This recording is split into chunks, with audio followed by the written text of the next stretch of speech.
अंकिता और विनय एक ही कॉलेज में पढ़ते थे। दोनों के एक कॉमन फ्रेंड ने उनकी मुलाकात करवाई थी। पूरा ग्रुप साथ में घूमते फिरते खाते पीते रहते थे। पर अंकिता और विनय की नजदीकियां बढ़ने लगी। देखते ही देखते उनको एक दूसरे से प्यार हो गया। अब वह दोनों अकेले वक्त बिताने लगे। भाग में घूमना, साथ में मूवी देखने जाना, साथ में पढ़ना, वह हर चीज एक साथ ही करते थे। देखते ही देखते कॉलेज खत्म हो गया और उनका मिलना भी कम हो गया। एक बार अंकिता और विनय दोनों एक समुद्र किनारे बैठे थे। अंकिता ने विनय से कहा, अब तो हमारी कॉलेज भी खत्म हो गई है, अब हम एक दूसरे के साथ वक्त कैसे बिताएंगे, और अब जल्द ही मेरे घर वाले मेरी शादी करवा देंगे। विनय ने उसका हाथ पकड़ते हुए कहा कि अंकिता, तुम चिंता मत करो, मैंने एक दो कंपनी में अप्लाई कर दिया है, बस कुछ ही दिनों में मैं अच्छी नौकरी पर लग जाऊंगा, फिर हम अपने अपने घर में बता देंगे। 2 हफ्ते बाद ही विनय को अच्छी कंपनी में नौकरी मिल गई, जैसे कि उन्होंने तय किया था। उन्होंने अपने अपने घर पे बता दिया। विनय की मां तो मान गई, पर उसके पिताजी नहीं मान रहे थे। और यहाँ अंकिता के घर वालों ने तो साफ साफ इनकार ही कर दिया था। वह दोनों बहुत परेशान होने लगे कि अब क्या होगा, कैसे वह अपने घर वालों को मनाएंगे। बहुत दिन हो गए, दोनों का एक दूसरे से बात करना भी कम हो गया था, क्योंकि अंकिता के घर वालों ने उसका फोन ले लिया था और उसके लिए रिश्ता ढूंढ रहे थे। वह कभी कभी अपनी सहेली के घर जाती, तभी विनय को फोन कर पाती थी और बस हमेशा यही कहती कि विनय, तुम जल्दी ही कुछ करो वरना मेरी शादी हो जाएगी, मैं तुमसे बहुत प्यार करती हूँ, तुम्हारे बिना नहीं रह पाऊंगी। विनय भी उससे हमेशा आश्वासन देता था, पर उससे भी नहीं समझ रहा था कि वह क्या करे, कैसे अपने घर वालों को मनाए। यही सोचते सोचते वक्त बीतते जा रहा था। दोनों बहुत परेशान रहने लगे। विनय घर पे न कुछ खाता था न ही बात करता था, बस पूरा दिन शांत शांत रहता था। यह देखकर उसकी मां से रहा नहीं गया और उसने अपने पति को समझाया कि मुझे मेरे बेटी की खुशी से बढ़कर कुछ नहीं है, और अब अगर उसकी शादी होगी तो अंकिता से ही होगी, आप कल ही उसके घर जाके उसके माँ बाप से बात करो।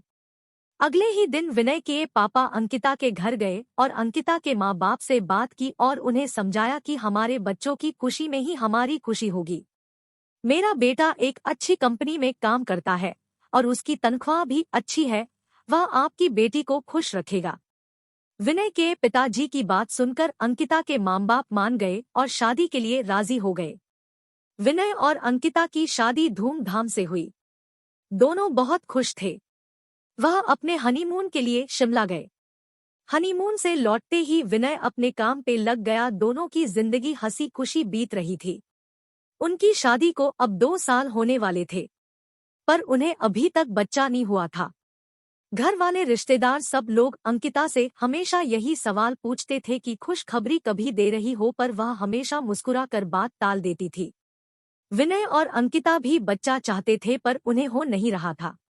बहुत डॉक्टरों को दिखाया, सब टेस्ट भी करवाई, लेकिन कुछ फायदा नहीं हुआ। अंकिता की सास उससे बाबा के पास भी ले गई, पर वहां से भी सिर्फ निराशा ही हाथ आई। अंकिता बहुत परेशान थी। उससे यही चिंता खाए जा रही थी कि वह कभी मां नहीं बन पाएगी। 4 साल बीत गए, पर उन्हें अभी तक बच्चा नहीं हुआ।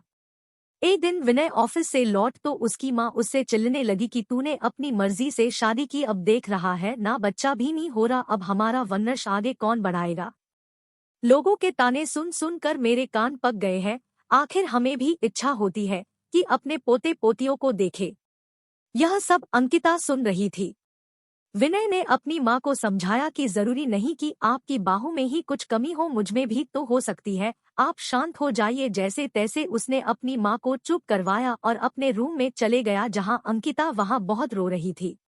विनय उसके पास गया और उससे गेल लगाकर कहने लगा, तुम चिंता मत करो, सब ठीक होगा, मैं हूं ना तुम्हारे साथ में, तुम्हारा साथ कभी नहीं छोड़ूंगा। और माँ की बात का बुरा मत मानो, वो ऐसे ही कहते हैं, गुस्से में जाने दो, खाना लगा दो, हम साथ में खाते हैं। अंकिता थोड़ा शांत हुई और खाना लेकर आई। दोनों ने साथ में खाना खाया और सोने लगे। पूरी रात अंकिता यही सोचती रही कि कैसी औरत हूं मैं, जो अपने पति को बच्चा भी नहीं दे पा रही, अपना वंश को आगे नहीं बढ़ा पा रही, कितनी बदनसीब हूं मैं। वह पूरी रात नहीं सोई और बस रोए जा रही थी। सुबह हुई, सब अपने अपने काम में लग गए। विनय भी ऑफिस के लिए निकल गया, अंकिता भी अपना काम करने लगी, पर उसके दिमाग में वही रात वाली बात चल रही थी। पूरा दिन यही सोचती रही।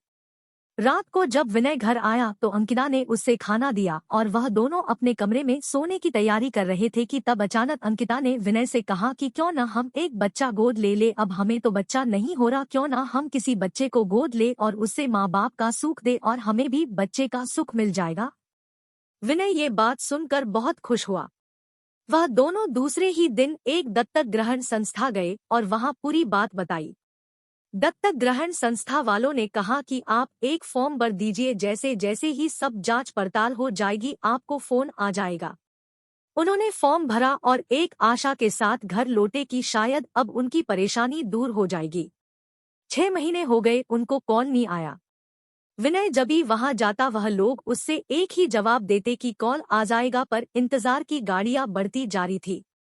अब अंकिता हिम्मत हार चुकी थी, वो पूरी तरह से टूट चुकी थी। विनय भी आखिर कितना उसको समझा पाता, दोनों थक चुके थे, उन्हें अभी कोई उम्मीद ही नहीं रही थी कि वह कभी माँ बाप बन पाएंगे।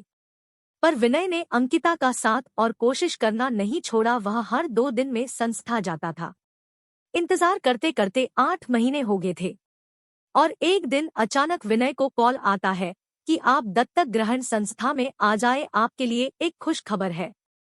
उसने तुरंत अंकिता को फोन करके दत्तक ग्रहण संस्था आने के लिए कहा। दोनों वहां पहुंचे तो उन्हें पता चला कि उनको एक बेटी गोद दी जा रही है, जो कि सिर्फ 5 महीने की है। विनय और अंकिता की खुशी का ठिकाना नहीं रहा। विनय तो खुशी के मारे वहीं नाचने लगा।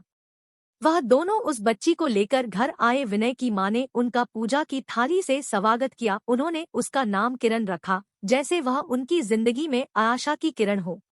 वह सब बहुत खुश थे, आखिर उन्हें अपनी बेटी जो मिल गई थी और वह अच्छे से खुशहाल जिंदगी जीने लगे।